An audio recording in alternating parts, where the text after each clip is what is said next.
Saúde, amada igreja, com a paz do Senhor. Glória a Deus e aleluia. Para mim é motivo de muita alegria estar aqui nessa noite com os irmãos. Agradeço a irmã Luciana, Luciane, que me fez o convite, foi o canal de bênção para a gente estar aqui nessa noite. Agradeço ao pastor Eliseu, por essa oportunidade, a todos os irmãos que aqui se fazem presente. Algo interessante que eu ouvi a irmã falando ali, através, ela sendo um canal do Senhor, a boca dela sendo um canal de Deus, é que os crentes hoje, eles estão com tanto medo de morrer, que estão deixando de viver. Essa é a verdade. Na época que eu me converti ao Senhor, com 12 anos de idade, os crentes pediam para Jesus voltar, porque a gente tinha certeza da nossa salvação. Hoje em dia a gente está com medo de morrer e está deixando de viver. Eu sei que a gente tem que cuidar, tem que fazer tudo certinho, mas não deixe que esse medo assole a tua vida, apague o teu brilho. Deixe de viver aquilo que Deus tem preparado para você, porque ainda o dom da vida e da morte é dele, e nada acontece, igreja, sem a permissão do nosso Senhor. Nada acontece. Aqueles que partiram já estão na glória e não querem voltar, e aqueles que estão aqui não vejam a hora do mestre voltar, para junto nós estarmos no céu, glorificando e exaltando o nome dele. Não deixe de viver, não se permita a ter medo, mas queira viver os teus últimos dias como um soldado, como ela diz, glorificando e exaltando o nome do Senhor. Eu agradeço também ao meu esposo que está me acompanhando, a minha filhinha, ao meu pastor que sempre tem me abençoado, para a gente fazer a obra de Deus, e a todos os irmãos que aqui se fazem presente, tanto aqui dentro como ali fora. Eu sempre digo que quando a gente sai da nossa casa, dos nossos afazeres, das nossas guerras diárias, a gente já venceu mais uma batalha, porque a luta é diária, não é somente o Covid, é tudo, igreja. Nós estamos vivendo um momento de muita aflição, um momento assim que o inimigo tem nos afrontado para nos parar, mas nesse momento que a igreja tem se levantado, e eu creio que isso vai passar, porque tudo passa, e um avivamento do céu vai cair sobre a terra, e o nome do Senhor vai ser glorificado. Eu peço que a amada igreja abra as vossas Bíblias no livro de Ruth. Nós vamos ler o capítulo 1, versículo 1, depois o versículo 16. Glória a Deus e aleluia. Livro de Ruth, 8º livro da Bíblia, logo após de Juízes, capítulo 1, versículo 1 e versículo 16. Agradeço essas preciosas, do círculo de oração, que tem se mantido firme em oração, Uma igreja que ora, ela se mantém de pé. Eu sempre digo que o círculo de oração é uma das colunas da igreja, A igreja que não ora não se mantém de pé, mas a igreja que tem oração, pode vir o vento que vier, mas a igreja se permanece firme. Ruth capítulo 1 vai dizer assim: e sucedeu que nos dias que os juízes governavam, houve fome na terra. Por isso um homem de Belém de Judá saiu a peregrinar nos campos de Moabe, ele, sua mulher e seus 2 filhos. Versículo 16: e disse porém Ruth: não me supliques para que eu te abandone e deixe de te seguir, porque para onde fores eu irei, onde quer que pousares, ali pousarei. O teu povo é meu povo, e o teu Deus é o meu Deus. Coloque a mão no seu coração, em reverência à palavra do Senhor. Pai querido, Pai amado, aqui está a tua igreja, Senhor, e nós não viemos aqui nessa noite ouvir o que queremos, mas sim o que precisamos. A tua palavra, Senhor, é uma espada de 2 gumes, que penetra alma, espírito, junta, medula, e apta para discernir intenções e pensamentos do coração. Vai quebrando agora todo jugo, toda barreira do mundo espiritual, para que a tua igreja não venha estar voltada à tua palavra, porque a tua palavra vai curar hoje. A tua palavra palavra vai libertar, Senhor. A casa é tua, o ambiente é teu. Se tu quiseres curar, tu tens liberdade em nosso meio. Se tu quiseres batizar com fogo, a casa é tua, Senhor. Mas apenas glorifica o teu nome nessa noite. Assim nós te pedimos, crendo na tua verdade, em nome de Jesus, amém. Pode se sentar glorificando e exaltando o nome do Senhor. Glória a Deus e aleluia. Aqui vai dizer que houve fome na terra no tempo que os juízes governavam, e Elimeleque decide descer, decide peregrinar na terra de Moabe. Ele, sua esposa Noemi, seu filho Quileon e seu filho Malom.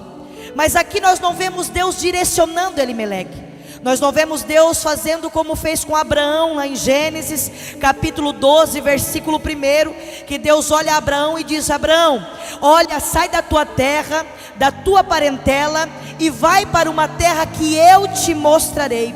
Possivelmente, provavelmente, Elimeleque quis fugir de uma crise que o próprio Deus estabeleceu sobre a terra. E nós mesmos sabemos que fugir da direção de Deus tem os seus preços a se pagar. E eu não digo somente de sair da casa do Senhor, mas quantos de nós já fugiu daquilo que Deus tinha proposto para a nossa vida e pagou um preço muito mais alto do que pagaria se permitisse ficar aonde Jesus queria que a gente ficasse. E assim também foi com Elimeleque. A Bíblia vai dizer que ele desceu, e o inevitável acontece, a morte chega, assim levando a sua vida.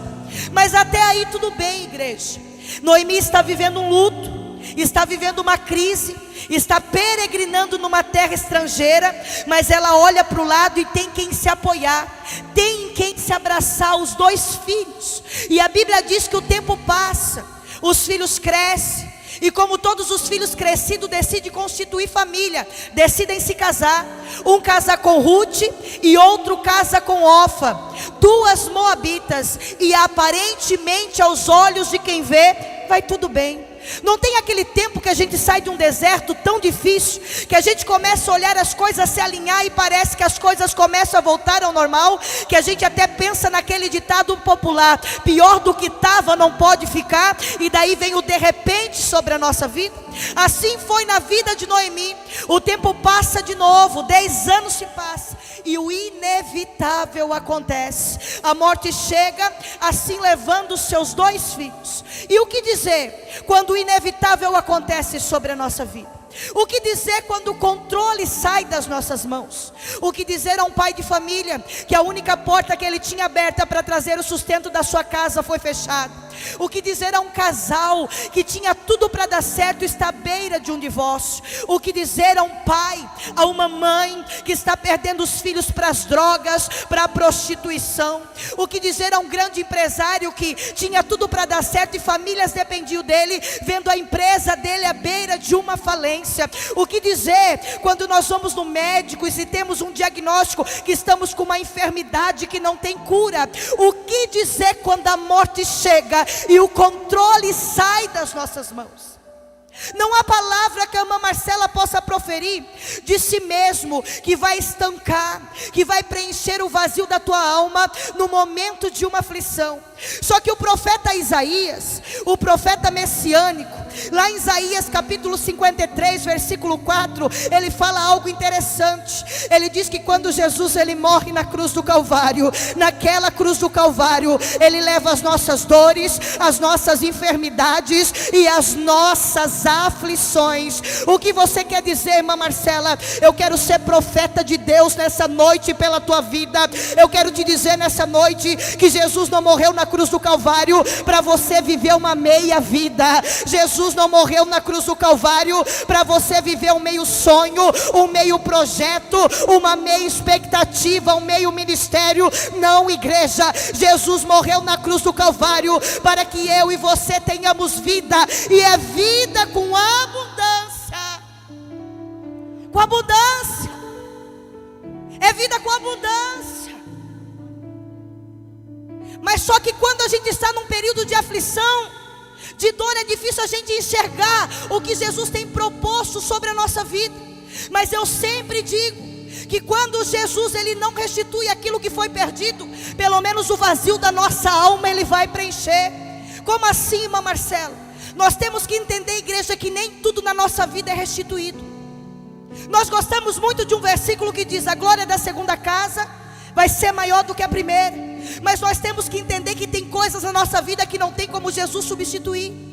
Como é que a gente vai substituir uma vida?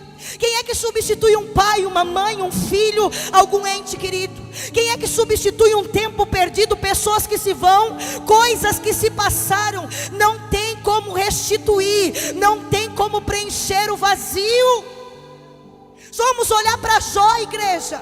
Jó perdeu tudo que tinha. Deus ele restituiu tudo em dobro que tinha no financeiro, mas os filhos Deus deu a mesma quantidade. Sabe por quê? Porque Deus entendia que dando 20, 30, 40 filhos não ia resolver, não ia preencher o vazio da alma de Jó, por ter perdido 10 filhos. Sabe que Jesus está dizendo nessa noite: tem coisas na tua vida que se eu restituir em dobro não vai resolver, mas a minha presença nessa noite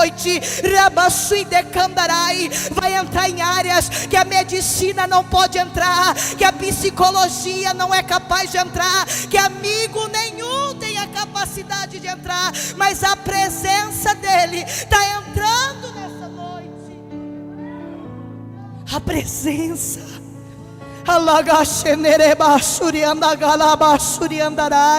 Jesus está dizendo: é a minha presença. É a minha presença. Quantas das vezes, igreja, a gente está rodeado de pessoas, mas mesmo assim tem a capacidade de se sentir sozinho. Mas quantas vezes nós estamos numa intimidade com Deus e estamos sozinhos, mas nós sentimos que não estamos sozinhos. Sabe que Jesus está dizendo: é a minha presença que vai curar, é a minha presença que vai restaurar, é a minha presença. E sabe que a Bíblia diz? Que no momento da dor de Noemi, no momento da aflição dela, chega uma boa notícia. Belém de Judá, a terra do pão, volta a produzir pão novamente. Deus volta a ser generoso com a terra. Sabe que o Senhor está dizendo a alguém nessa noite, alguém que está vivendo um tempo de aflição, de dor e de sofrimento. Deus está dizendo: ei, eu vou abrir o céu. Belém de Judá vai voltar a produzir pão novamente. Eu vou voltar a ser generoso com o povo. A Bíblia vai dizer que a fé vem de ouvir, igreja. Ouvir o que é a palavra de Deus. Toda vez que eu estou cansada, toda vez que eu estou desmotivada, essa palavra vai me impulsionar a viver o sobrenatural de Deus. Mas lá em Tiago, capítulo 1, versículo 22, vai dizer algo interessante: sejam praticantes da palavra e não apenas ouvintes, enganando a si mesmo. E como é que eu pratico a palavra de Deus, irmã Marcela? Obedecendo o que essa palavra libera sobre a minha vida. A palavra obediência no Novo Testamento, ela vem da palavra rupakoé. E essa palavra é composta de duas palavras gregas, igreja. Uma é rupo, que significa sujeito a, e a outra é akou, que significa ouvir. Sabe então o que é interessante? É que obediência, obedecer, não é sobre o que eu tenho é para falar, mas como eu estou sujeito a ouvir o que Deus tem a me dizer. É isso, é ouvir. Sentar para ouvir o que Deus tem para falar sobre mim, sobre a minha vida. Qual é o projeto que Ele tem comigo? Se você for ver um escritor famoso, Bob Sorge, ele fala algo interessante sobre a obediência. Ele diz: obedecer não está em fazer boas obras, obedecer está em sentar aos pés de Jesus e ouvir a sua palavra, a sua verdade. Sabe por quê? Porque fazer obras dentro da igreja é fácil. Pregar é fácil, cantar é fácil, abrir a igreja é fácil, servir é fácil, mas sentar e ouvir a palavra é somente filho, é somente escolhido. Veja quando Jesus vai na casa de Marta, Maria e Lázaro. A Bíblia é clara em dizer que quando Marta fica atarefada nas coisas da casa, Maria senta aos pés de Jesus para ouvir a sua verdade. Não é que Marta errou em servir, não, porque nós viemos para servir. Sabe que Marta errou? Foi deixar o servir sobrepuser a comunhão dela com Jesus. Sabe que Jesus está dizendo: o teu servir não vai substituir a tua intimidade, o teu relacionamento. Ei, Rabassui de Candarai, o segredo ainda continua o mesmo. Mateus 6,6: entra dentro do teu quarto, fecha a porta diante de ti, fala com teu pai em secreto, e aquele que te vê em secreto vai te recompensar publicamente.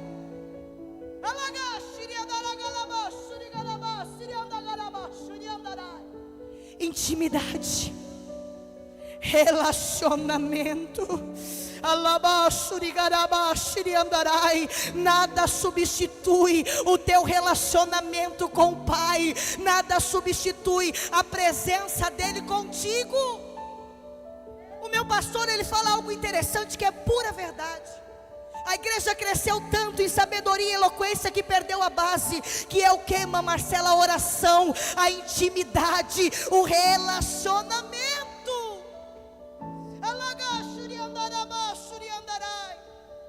Tem algo que um dia falou comigo, sabia? Eu escutei, eu li, não me lembro, que diz assim: nós queremos falar a nossa agenda a Deus, mas não queremos ouvir a agenda de Deus para nós. Mas sabe qual é a diferença? É que quando eu falo, a minha voz não tem poder de mudar nada. E eu não estou dizendo o poder da oração, estou dizendo a minha fala. Mas quando ele fala, oh, andarai, o coxo anda, o cego vê, o surdo ouve, o marido se converte, o filho se liberta, a porta abre, a prosperidade chega. Sabe que Jesus está dizendo: apenas uma palavra é suficiente para eu mudar a tua vida, a tua história. Uma palavra, uma palavra. Só que sabe o que é interessante? Quando ela ouve falar que Belém de Judá volta a produzir, ela decide voltar, retroceder para a terra que ela nunca deveria ter saído. Só que eu sempre digo, igreja, que o nosso problema não é quando a gente recebe uma palavra profética do Senhor, não é quando nós estamos na casa do Senhor glorificando e exaltando o nome dEle, não é quando a gente está aqui cultuando ao Senhor. O nosso problema é quando a gente volta para a nossa casa, para os nossos problemas, para as nossas frustrações, para aquilo que tem nos incomodado. Eu sempre digo que não é o início das coisas que é o problema, e nem o final delas, é no meio.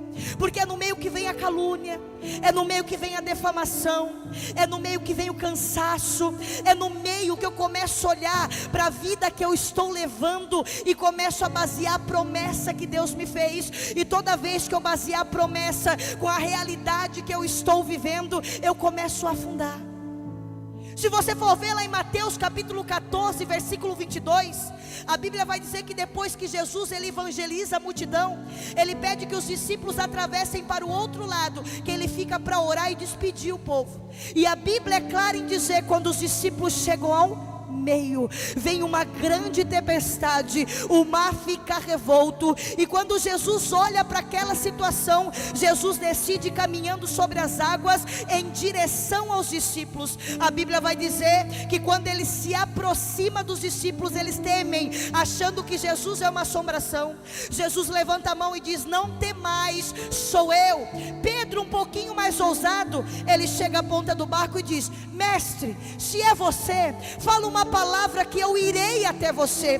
Quando Jesus disse vem, Pedro caminhou sobre as águas, mas eu gosto de dizer que ele caminhou sobre a palavra, porque sobre as águas ninguém caminha, mas se Jesus liberar uma palavra nessa noite, você caminha sobre o mar que tem assolado a tua vida.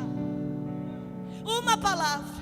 Só que quando os olhos dele estavam voltados para Jesus, E ele estava firmado na palavra, ele caminha sobre as águas. Mas quando ele começa a olhar para a sua realidade, para o mar, para o vento, para a situação que está em sua volta, ele começa a afundar. Sabe que Jesus está dizendo: toda vida que você comparar a promessa com a tua realidade, você vai afundar. Porque eu não te escolhi baseado em quem você é, eu te escolhi baseado em quem eu sou e o que eu posso fazer através de você. Sabe o que Jesus está dizendo nessa noite? É na área que você não pode, é na área que você não tem controle, é na área que é impossível aos seus olhos. É ali que Jesus vai gerar o maior milagre da tua vida. É na área que você não pode. Muitas das vezes a gente acha que Senhor, Ele nos escolhe baseado naquilo que nós podemos produzir.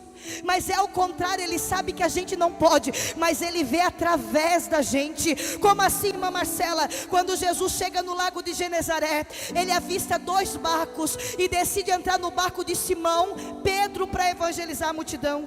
Jesus não entrou no barco de Simão porque ele era o mais queridinho, o mais importante, não. Sabe por que Jesus entrou no barco de Simão? Porque o propósito de Jesus condizia com o que Simão iria fazer. Quando Jesus ele olha para Simão, ele vê o barco de Tiago, João, filho de Zebedeu, que Simão ia abençoar com a primeira pesca. Quando Jesus olha para Simão, ele vê as 3.000 almas que se renderiam através do primeiro culto que Simão pregasse. Quando ele olha para Simão, ele vê as 5.000 almas que se renderiam quando Pedro pregasse o segundo culto. Quando ele olha para Simão, ele vê a primeira igreja primitiva, e através daquela igreja, ele vê eu e você nessa noite, glorificando e exaltando o nome dEle.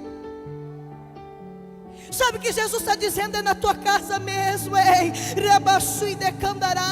Quando eu vi você, eu vi o teu marido, eu vi o teu filho, eu vi os teus vizinhos, eu vi onde você trabalha, eu vi todo um ambiente. Jesus está dizendo: eu te escolhi para gerar através de você e fazer um grande milagre na tua vida. É na tua casa, é na tua família.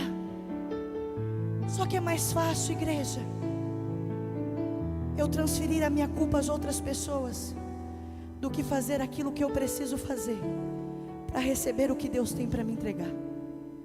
Como assim, irmã Marcela? É mais fácil dizer que eu não oro porque meu marido não ora. É mais fácil dizer que eu não oro porque minha família não ora. É mais fácil dizer que eu não me levanto na minha igreja para fazer algo porque talvez o meu líder não faz, o círculo de oração não faz, do que eu me levantar e fazer o que é necessário para receber o que Jesus tem para me entregar. Sabe que Jesus está dizendo aqui nessa noite para mim e para você: se você não tem uma referência para se basear, tirando Jesus, que é a maior referência de todas, começa você a ser a referência que as pessoas precisam para se aproximar de Jesus. Ei, Rabassui de Candarai, se você não tem quem se espelhar, se levante você e começa a fazer a diferença no meio que você está, para as pessoas chegarem perto de Jesus. Seja você a referência que as pessoas precisam. Sabe que Jesus está dizendo? Você não vai viver de milagre, de referência dos outros. Você será a referência que as pessoas precisam para se aproximar de Jesus. Você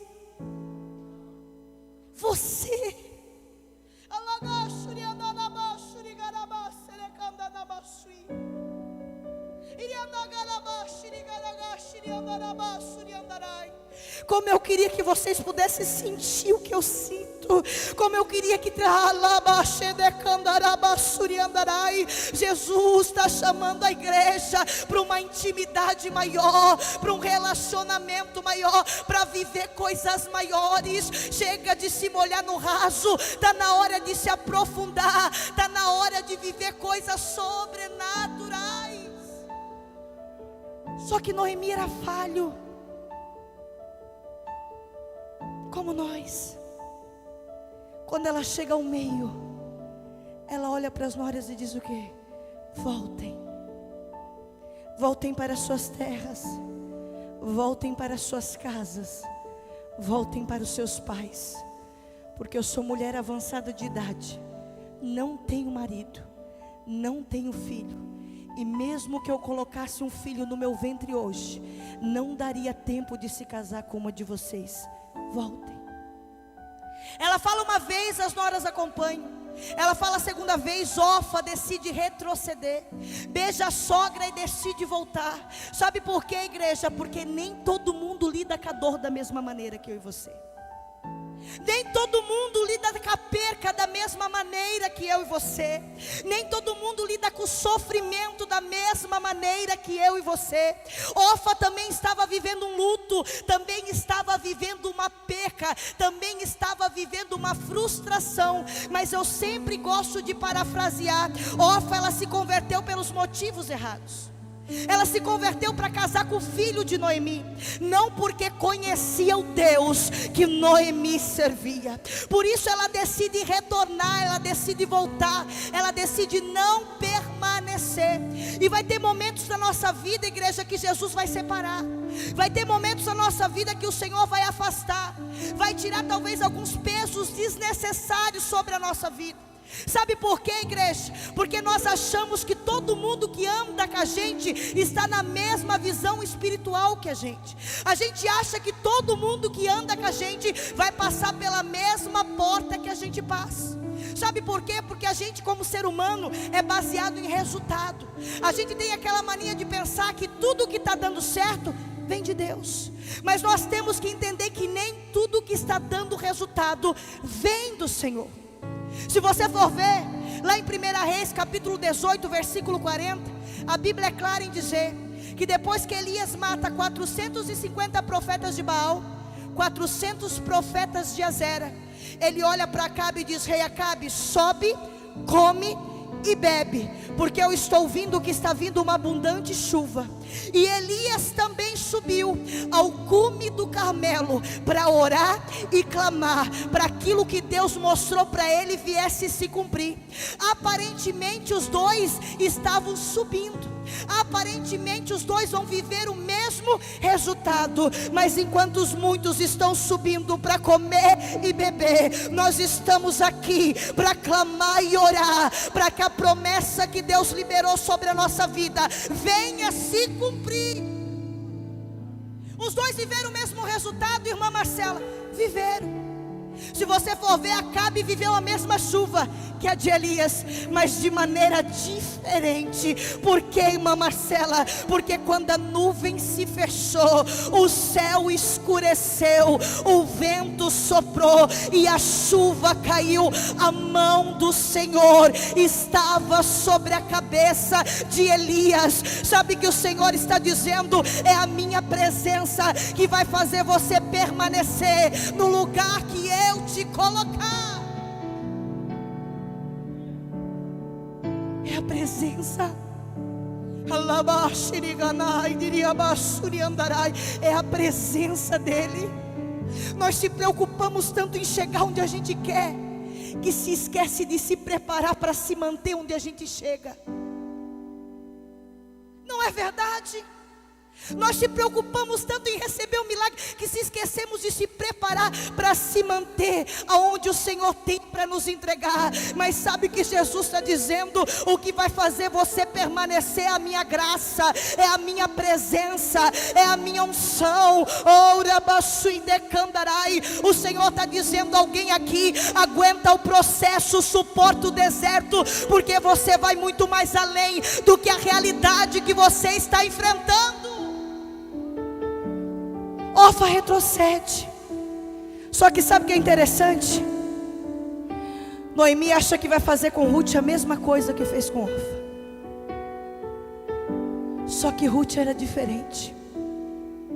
Ruth pode até ter se convertido pelos motivos errados, mas no deserto ela conheceu o Deus que Noemi servia. Quantos de nós só conheceu Deus no sofrimento?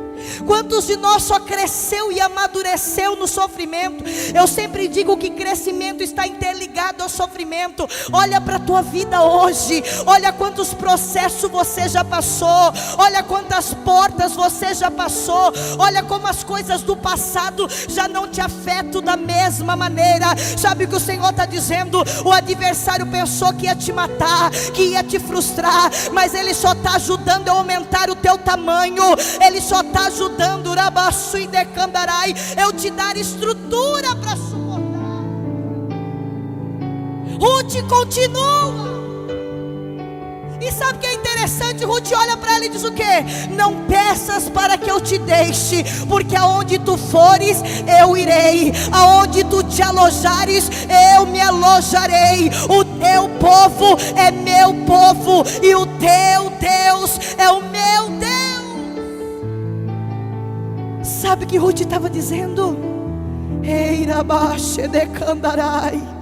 Noemi, antes eu ouvia falar do Deus que tu serve, hoje os meus olhos veem Ele. Jesus está dizendo a alguém que está no sofrimento, está na angústia, que está preocupado, aflito: ei, antes você ouvia falar do meu nome, hoje os teus olhos veem a minha graça, a minha presença.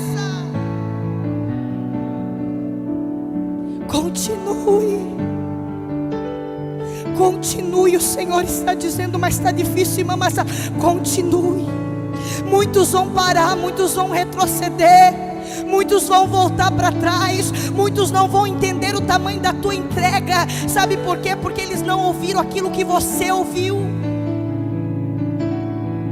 As pessoas muitas das vezes não entendem, pastor, o tamanho da nossa entrega a Deus. Sabe por quê? Porque elas nunca vão compreender aquele que tem intimidade com Deus, o que Ele ouve. Porque não é só quanto estou disposto a receber, mas quão disposto eu estou a me entregar para viver aquilo que Ele tem a me oferecer.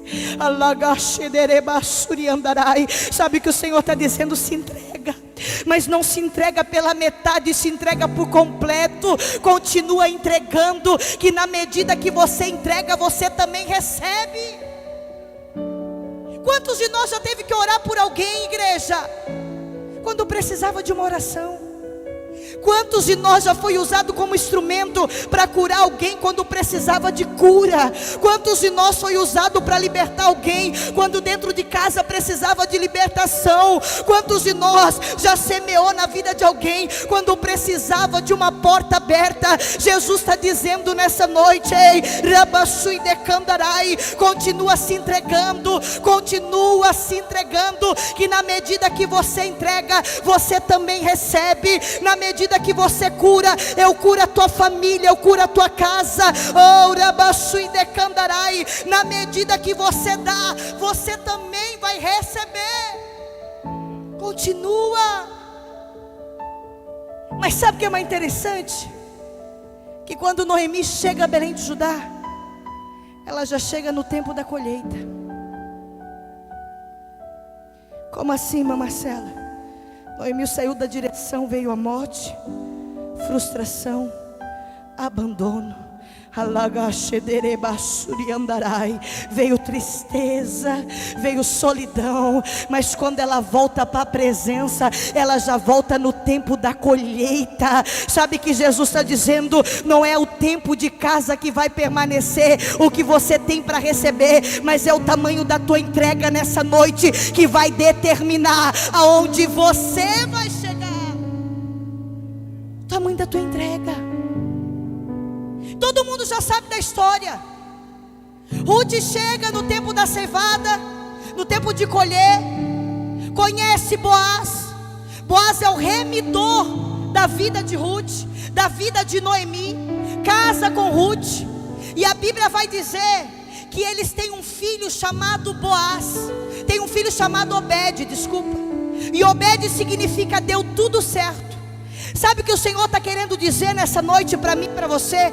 Talvez a tua história até hoje tinha tudo para dar errada, mas como você veio aqui hoje glorificar e exaltar o nome dEle, já deu tudo certo. sabe o que é mais interessante, igreja? Obed é o pai de Jessé. Jessé é pai de Davi, que é da descendência de Jesus Cristo. Toda maldição foi revertida em bênção, e o nosso remidor comprou eu e você a preço de sangue na cruz do Calvário. Sabe que Jesus está dizendo: você não é qualquer um não, ei, Rabassui de Candarai. Você não é humilhado, você não é derrotado, você é filho, você é escolhido de Deus. Você é filho. Não adianta.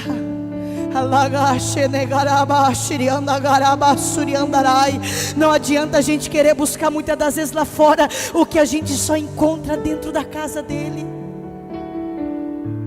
Não adianta querer preencher vazio lá fora, que a gente só vai preencher na presença dele. Pode levantar, que a irmã Marcela está terminando. Pode levantar, a igreja. Tem alguém aqui que precisa fazer uma nova aliança com o Senhor? Do lado de dentro, do lado de fora. Posso ir? Glória a Deus e aleluia. Tem alguém aqui afastado dos caminhos do Senhor? Tem? Todo mundo aqui já aceitou Jesus? Tem alguém aqui? Jesus me diz que tem alguém aqui. Jesus quer restaurar a vida de alguém que está aqui nessa noite. Só que você precisa dar um passo de confiança.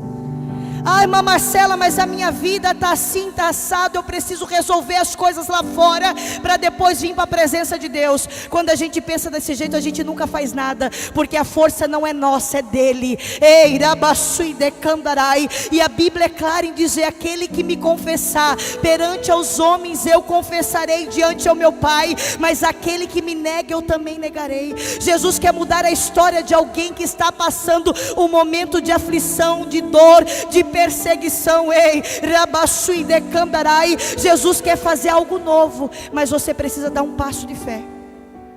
Tem alguém aqui? Todo mundo aqui é crente? Tem alguém que precisa fazer uma nova aliança. E eu vou continuar. Fique em espírito de adoração, igreja. Fique em espírito de adoração, porque hoje pode ser a última oportunidade que o Senhor está te dando. Eu não sou de insistir, porque eu sempre digo que a libertação do Senhor, a aceitar Jesus é um privilégio nosso. Mas tem coisas que a gente precisa confessar para viver o tempo novo de Deus. Tem alguém que precisa fazer uma nova aliança? A irmã Marcela vai lá para dentro. Mas se você sentir no teu coração, Jesus está dizendo: hoje eu quero mudar a tua vida.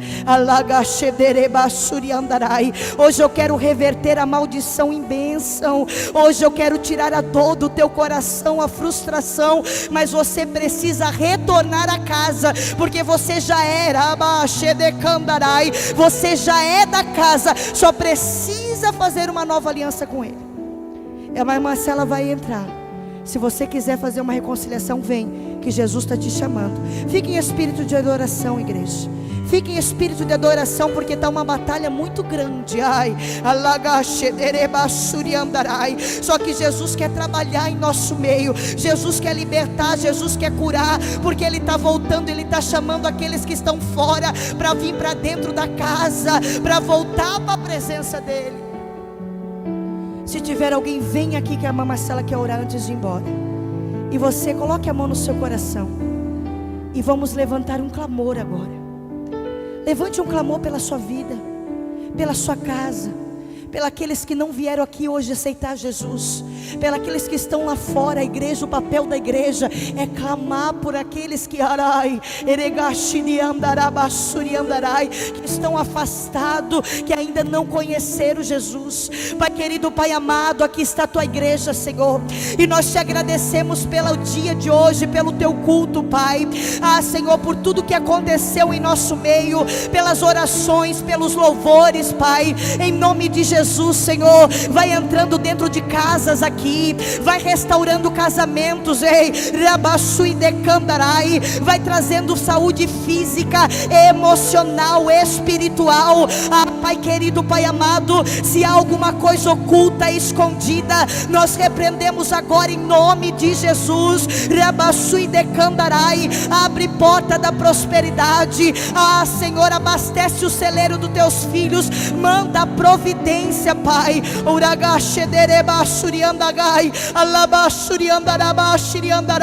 Vai derramando poder, Senhor, vai derramando poder, mas é um poder que excede todo conhecimento, um poder que vem do céu, Pai, que aonde os teus filhos colocar as mãos, o Senhor vem abençoar, aonde eles colocarem as plantas dos pés, o Senhor venha dar por herança aos teus filhos, Senhor.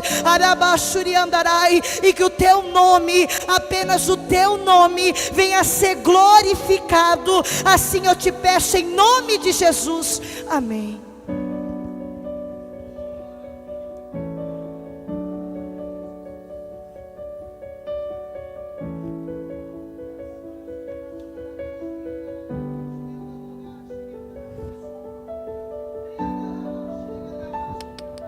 Aleluia. Meu irmão,